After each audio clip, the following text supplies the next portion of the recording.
and Foundation welcomes Mr. Edward R. Murrow.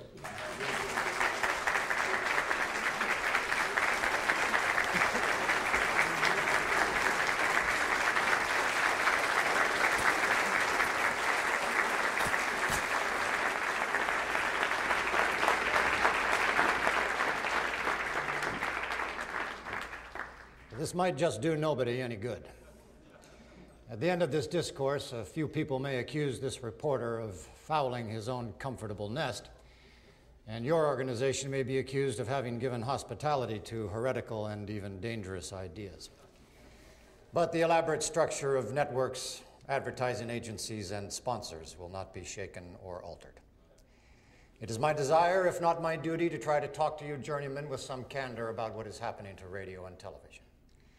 And if what I say is responsible, I alone am responsible for the saying of it. Our history will be what we make of it.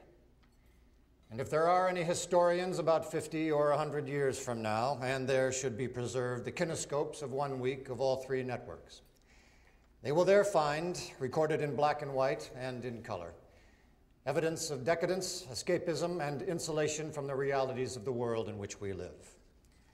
We are currently wealthy, fat, comfortable, and complacent. We have a built-in allergy to unpleasant or disturbing information. Our mass media reflect this. But unless we get up off our fat surpluses and recognize that television, in the main, is being used to distract, delude, amuse, and insulate us, then television and those who finance it, those who look at it, and those who work at it may see a totally different picture too late. If you want to have fun, come on with me. You can stay. We have the Habeas Corpus Act, and we respect it. I began by saying that our history will be what we make it. If we go on as we are, then history will take its revenge, and retribution will not limp in catching up with us. Just once in a while, let us exalt the importance of ideas and information.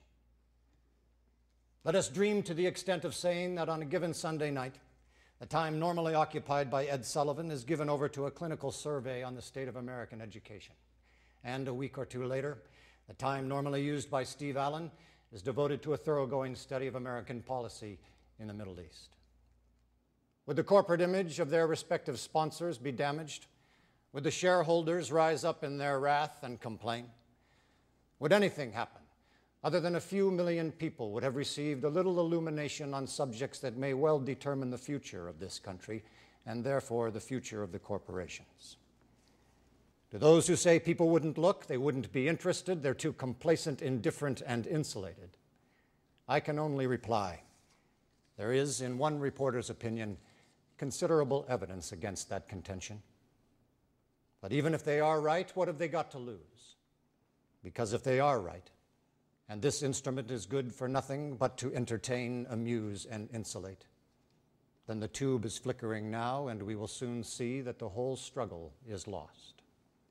This instrument can teach, it can illuminate, and yes, it can even inspire, but it can do so only to the extent that humans are determined to use it towards those ends. Otherwise, it is merely wires and lights in a box. Good night, and good luck.